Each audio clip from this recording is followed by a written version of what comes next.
Get ready for a revelation that will shake your beliefs. Have you ever wondered how the ancient story of the destruction of Sodom and Gomorrah might change your perspective on life today? In a world full of mysteries and surprises, we're about to uncover deep secrets that will challenge everything you thought you knew. Be prepared for an exciting journey filled with controversy, bold claims, and fascinating discoveries. I promise you won't want to miss a second of this video. So, come on, embark on this adventure with an open mind and prepare to be surprised. In the story, we find Abraham calm at the entrance to his house under the scorching heat of the day. Suddenly, he notices the presence of 3 strangers in the distance and immediately runs towards them. Leaving the house, he bows deeply as a sign of respect. With all due respect, he says, "Friends, if you do me the honor of your visit, do not allow me to let you leave without first enjoying a little hospitality. Let me provide water for you to wash your feet and rest in the shade of these trees. And allow me also to offer some bread so that they can replenish their energy before continuing their journeys," as they were kind enough to stop by. The travelers gladly accept the offer, and Abraham, without wasting time, guides his servants to follow his instructions. Then he hurries into the house and asks Sarah, his wife, to quickly prepare 3 generous portions of the best flour available. Abraham, without hesitation, gets to work. He kneads the flour and shapes the bread with dexterity. Then, in a flash, he runs to the herd and chooses a young, robust calf, handing it over to a servant for preparation.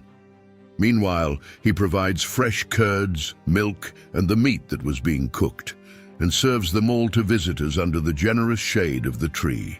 He remains at their side, attentive and courteous, as they enjoy their meal.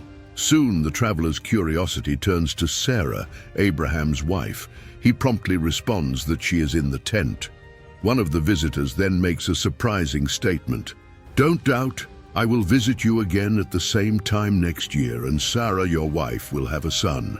As she listened discreetly behind the tent door, Sarah couldn't help but smile discreetly. At that stage of life, both Abraham and Sarah were already old, having already lived many years. Sarah, in particular, had passed the age to conceive children. At the Lord's words, she couldn't help but laugh in disbelief, questioning herself. Is it possible, after so many years, to experience the joy of being a mother when both my husband and I are already old? The Lord then addresses Abraham. Why did Sarah laugh, doubting the possibility of conceiving a child in her old age? Is there anything so wonderful or difficult that I, the Lord, cannot do at the appropriate time? When I return next season, Sarah will have a son. Sarah, surprised, denies having laughed out of fear, but the Lord insists, "No, you laughed." After that, the men stood up and directed their gaze towards Sodom, and Abraham accompanied them to say goodbye. The Lord pondered whether he should hide from Abraham, his friend and servant, what was about to happen.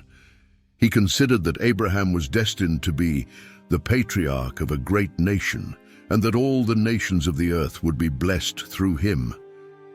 He was chosen to instruct and guide his children and his entire household to follow the ways of the Lord, practicing what is fair and correct, so that the Lord could fulfill the promise made to him.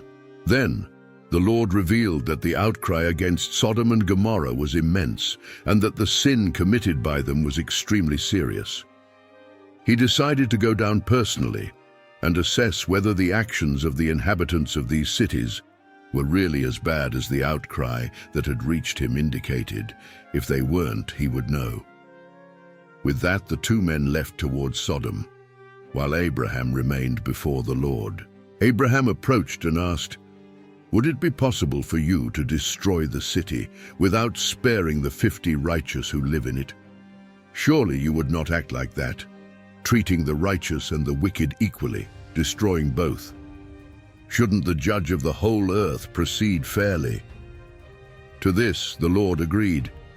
"If I find 50 righteous people in the city of Sodom, I will spare the whole city for their sake." Abraham with all humility persisted. "I, who am just dust and ashes, dare to speak to you, Lord.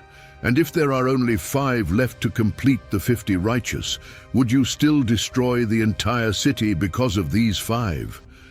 The Lord replied, "If there are 45 righteous, I will not destroy it." Abraham did not stop and asked again, "What if there are only 40 righteous people?" God replied, "For the sake of the 40, I will not destroy it." With all due respect, Abraham continued, "What if only 30 righteous people are found?" The Lord assured, "I will not destroy it if there are 30. Persistent, Abraham continued, "Allow me to speak to you once more.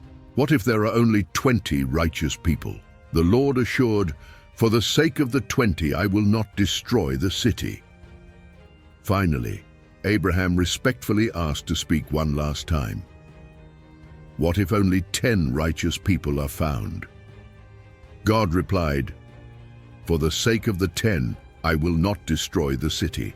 After completing his intercession, the Lord left and Abraham returned to his place. This was Abraham's fervent plea on behalf of the inhabitants of Sodom, revealing his compassion and his trust in divine mercy. The heart of this story is the question of justice. As the previous verses unfold, it becomes clear that God has all the power to accomplish whatever he desires. But the question that echoes is, will he act justly? God's responses to Abraham's pleas reveal the answer to this disturbing question. Interestingly, God had a double reason for revealing his plan. All nations would be blessed through Abraham. Therefore, God revealed to him that the city of Sodom would be eradicated before he could even receive these blessings through him. Furthermore, Abraham had the responsibility to instruct his descendants about what is right and fair, so that they could enjoy divine blessings. If the depravity of those people was total, they would be judged. Abraham was firmly convinced that there were righteous people in Sodom. Thus, he made an appeal based on God's justice. His intercession reveals the greatness of his character. He prayed that everyone in those cities, both the wicked and the righteous, would be spared in the name of the latter. Previously, Abraham had personally rescued these people during a battle. Now, he interceded for them with the same courage, perseverance, and generosity with which he had fought for them. Although some readers may be surprised by the way Abraham negotiated with God, his prayers were offered with authentic humility and deep respect. He pleaded for justice and the salvation of Sodom. Even when proposing the conditions of 50, 45, 40, 30, 20, or even 10 righteous, Abraham was not trying to persuade God to act against his will. Lot's prayer for Zoar, on the other hand, was remarkably different. This highlights the theme of justice among those who will benefit from God's blessings, highlighting the importance of divine justice and mercy in the narrative. These truths should concern Israel as much as they concerned Abraham, who turned them into compassionate intercession. In the book of Genesis, chapter 19, we find an impactful episode. At dusk, 2 angels arrived in Sodom and found Lot sitting at the city gate. Upon seeing them, he promptly stood up to welcome them, and bowing his face to the ground, he invited them, "Please, my lords, depart for your servant's house. Spend the night and wash your feet so you can get up early and go on your way." However, the angels initially refused, insisting on spending the night in the square. However, Lot persisted in his invitation so much that they ended up accepting and went to his house, where he prepared a feast with wine and unleavened bread, and together they enjoyed it before resting. The townspeople, young and old from all corners of Sodom, surrounded the house and cried out to Lot, demanding that he hand over the visitors so that he could get to know them intimately. Lot then went out to meet them, closing the door behind him and trying to protect his guests. He offered his 2 daughters, who were still virgins, in place of the men, begging them not to commit such an evil act. This episode not only illustrates the profound depravity of Sodom, but also highlights the value of hospitality and protection in the culture of the time, as well as demonstrating Lot's attempt to preserve these values, even in extremely dangerous dangers. Then the men, who were angels, stretched out their hands, pulled Lot into the house and closed the door. Then they struck the men outside with blindness, from the youngest to the oldest, so that they became tired trying to find the door. Then the angels asked Lot if there was anyone else in his family in Sodom, sons, daughters, or anyone else in the city, and instructed him to get them out of there. They explained that they were there to destroy the city, as the outcry against it had become so intense before the Lord that he begrudged the angels to raze it to the ground. Lot went out to speak to his sons, who were betrothed to his daughters, and announced to them, "Get up, get out of this place, for the Lord is about to destroy the city." However, to his genders, he seemed to be joking, and they didn't take him seriously. At dawn, the angels hurried Lot, saying, "Arise, take your wife and your 2 daughters who are here, lest they be consumed by the punishment of the city." However, Lot hesitated, and the men, out of the mercy of the Lord and in virtue of Abraham, held his hands, the hands of his wife and his 2 daughters, and led them out of the city. When they were outside, one of the angels cried, "Flee for your life, do not look back, nor stop anywhere in the valley. Go to the mountains, lest you be consumed." This moment highlights the gravity of the situation in Sodom and the Lord's mercy toward Lot and his family, offering them a chance to escape the impending destruction. But Lot said to them, "Ah, no, my lords, please listen to me. Your servant has found favor with you, and you have shown great hope for me by saving my life. However, I was unable to flee to the mountains because disaster would overtake me and I would die. See, that town nearby is small enough for us to flee there and is sparsely populated. Please let me escape there, so my life will be saved." The angel replied, "Okay, I will also grant this request. I will not destroy the city you mentioned. Hurry, take refuge there, for I can do nothing until you reach there." Therefore the city was called Zoar, which means small. The angels had to literally pull Lot out of the city the next morning. Certainly, the Lord was showing mercy in sparing Lot for Abraham's sake. However, Lot still obtained a concession from the angels even after being rescued, wishing to go to the small city of Zoar. This scene would remain a constant reminder to Israel of the moment when Lot hesitated and had to be dragged to safety. This leads us to question why some of God's people engage with the corrupt world rather than fleeing a society destined for destruction. When Lot arrived in Zoar, the sun had already risen over the horizon. It was then that the Lord rained sulfur and fire on Sodom and Gomorrah. Coming from the Lord of heaven, he destroyed these cities, the entire valley and all the inhabitants of the cities, as well as the land that surrounded them. Lot's wife, disobediently curious, looked back toward Sodom and was turned into a pillar of salt as a result. The next morning, Abraham left early for the place where he stood before the Lord. As he looked toward Sodom, Gomorrah, and all the land of the Dead Sea Valley, he saw that the smoke of the land was rising like the smoke of a furnace. When God devastated and destroyed the barrier cities, including Sodom, he remembered Abraham, and so caused Abraham's nephew Lot to escape the destruction. When he destroyed the cities where Lot had resided, in that immense calamity, the Lord exterminated the wicked cities and the entire plain with burning sulfur. Some believe that sulfur deposits erupted from the earth and rained down from the sky in flames of fire. Lot's wife, looking back intently, turned into a pillar of salt, a monument to her disobedience. The burning sulfur was responsible for the thick smoke that Abraham observed. Although God judged the sinners in the cities of the plain, he also remembered Abraham. That is, he considered Lot's request and saved him from disaster. Now Lot, fearing to remain in Zoar, went up to the mountains with his 2 daughters and began to live in a cave. The eldest daughter said to the youngest, Our father is getting old, and there is no man available on earth to join us in the customary way to have children. We will make our father drunk with wine, and we will lie with him to preserve our family through him." They did so that night, and the firstborn lay down with her father, who, because he was completely drunk, didn't notice when she went to bed or when she got up the next day. The firstborn said to the youngest, "See, I lay with my father last night. We will make him drunk with wine again tonight, and you will lie with him so that we can preserve our family through him." That's what they did that night too. They gave the father wine, and the youngest got up and lay down with him, and again he did not know when she lay down or when she got up. In this way, both of Lot's daughters conceived from their own father.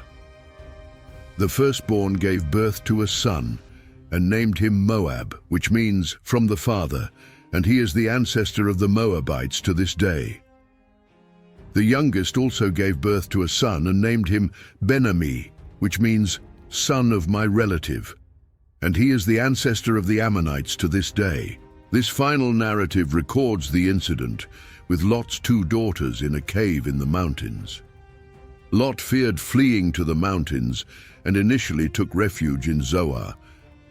But ironically, he ended up leaving Zoar for the mountains and living in a cave, contrasting sharply with the advanced civilization of Sodom from which he had left.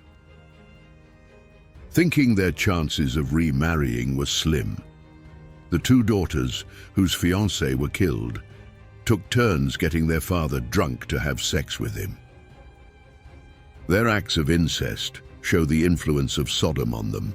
They gave birth to boys, Moab and Ben-Ami, whose descendants were the Moabites and Ammonites, Israel's perennial enemies. Moab sounds like from the father, and Ben-Ami means son of my relative, etymologies that perpetuated the infamy of these enemies for Israel. This chapter not only records God's judgment on a morally bankrupt Canaanite civilization, but it also serves as a stern warning. Lot's story serves as a powerful reminder of the complexities of human nature and the challenges of living in a society that does not reflect our values. Although Lot is described as an upright, hospitable, generous citizen and even a community leader, serving as judge at the city gate, a public place where legal and commercial transactions were finalized, his life in Sodom highlights the difficulty of maintaining personal integrity in a morally corrupt environment. Lot sought to filter the evil of his fellow citizens, offering advice for a good life and new truth, justice, righteousness, and evil. He is described as a righteous man, tormented daily by the wicked practices of those wicked, as mentioned in 2 Peter 2:7-8. However, despite his denunciation of the lifestyle in Sodom, Lot was attracted to the comfort and prosperity that Sodom's society offered, preferring material benefits to the simplicity and righteousness of life in the hills. Genesis 13:10-11 relates how Lot, attracted by the fertility and beauty of the Jordan Valley, chose to live in the plain of Jordan, which was well watered before the destruction of Sodom and Gomorrah, comparable even to the garden of the Lord or the land of Egypt, until Zoar. This choice would mark the beginning of his growing association with Sodom, highlighting how gradually Sodom's values came to dominate his life. The arrival of the heavenly visitors was a decisive moment, revealing Lot's hypocrisy. Despite his pious appearance, his words were not taken seriously. Although morally aware of the great evil around him, ironically, Lot was willing to sacrifice his own daughters to protect his guests from the men of Sodom. This act underscores the deep conflict between his principles and the choices he made under pressure, reflecting the tension between righteousness and conformity to a corrupt society. Lot's story serves as a stern warning against complacency and hypocrisy, showing the importance of living according to our values, even in the face of temptations and challenges. Lot escaped judgment by God's grace, but his heart was in Sodom. His wife was so attached to the city that she was unable to follow the call of grace, and his daughters had no problem having relations with their drunken and naked father, as long as the Lord left Lot to his own devices. He sought to profess faith while at the same time living in Sodom. In the end, he couldn't have both. Sodom would have destroyed him if the Lord had not destroyed Sodom. This narrative contains four main motifs: God's swift judgment on the Canaanites, Lot's strong attachment to ungodly society, Lot's merciful salvation from damning fate, and the rebirth of Sodom in the cave. Israel could understand from these events that if God judges people harshly, he is righteous because of their great wickedness. She could also learn the folly of being enchanted by the wickedness of the Canaanites. Knowing how God dealt with the Canaanites, how one should live, the lesson is simple. Do not love the world or the things in it, for the world and its desires pass away. 1 John 2:1-17. Under God's judgment, it is dangerous and foolish to be enchanted by the current corrupt worldly system, for it is doomed to God's swift and sudden destruction.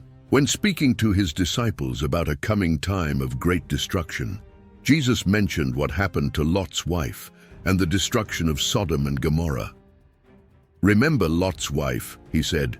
Whoever tries to keep his life will lose it, and whoever loses his life will preserve it. Luke 17:32-33. If an unbeliever desires the best of this world, he will lose both this world because it perishes and the life in the next. Luke 17:33-37. Jesus also stated that if he had performed in Sodom the miracles performed in Capernaum, the Sodomites would have repented.